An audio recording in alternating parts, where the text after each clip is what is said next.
అదేదో సినిమాలో రజనీకాంత్ డైలాగ్ ఉంటుంది, దేవుడు శాసిస్తాడు అరుణాచలం పాటిస్తాడని.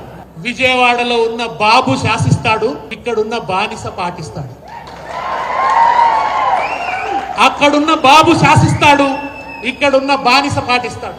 మొదటేమన్నాడు, పోనే పోను బనకచర్ల మీటింగ్ కు అన్నాడు. అబ్బాయి ఎంత దమ్మొచ్చారా అనుకున్నాం. కానీ రాత్రికి అక్కడి నుంచి గుంజిండు, ఏం బిడ్డ ఏమో ఎక్కువ నగరాలు చేస్తున్నాడు అని. అయ్యో గట్లెట్లా అని పొద్దున్న విమానం ఎక్కి అక్కడ పోయిన తర్వాత కూర్చున్నాడు. ఏం చేయాలి మీ బాంచన ఎట్లంటే గట్లా అని సంతకం పెట్టు అన్నారు. బనకచర్ల మీద కమిటీకి సంతకం పెట్టి వచ్చింది.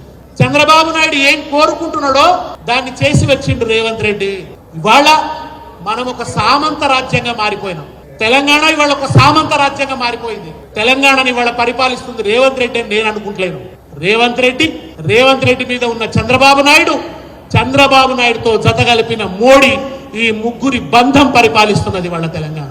ఈ ముగ్గురి బంధం ఇవాళ తెలంగాణను పరిపాలిస్తున్నది.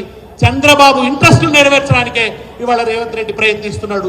ఆ చంద్రబాబు పార్టీ ఇక్కడ రూట్ అవుట్ అయింది కనుక, ఇక్కడ లేకుండా పోయింది కనుక టీడీపీ ఎందుకు పోయింది? తెలంగాణ వచ్చుడు ఒక్కటే కాదు, కేసీఆర్ సాధించిన ఘనత, తెలంగాణ చేసిన గొప్ప మేలు, తెలంగాణ రావటం ఎంత గొప్ప విషయమో పూర్తి సమైక్యవాద పార్టీ అయిన టీడీపీని తెలంగాణలో కూకటి వేళ్లతో పెళ్లగించడం కేసీఆర్ ఈ సమాజానికి చేసిన అంత గొప్ప మేలు చేశాడు. ఎక్కడి నుంచి పుట్టింది ఇది? టీడీపీ వేర్లు ఆంధ్రాలో ఉన్నాయి, దాని కొమ్మలు రెమ్మలు మాత్రమే తెలంగాణలో ఉండే.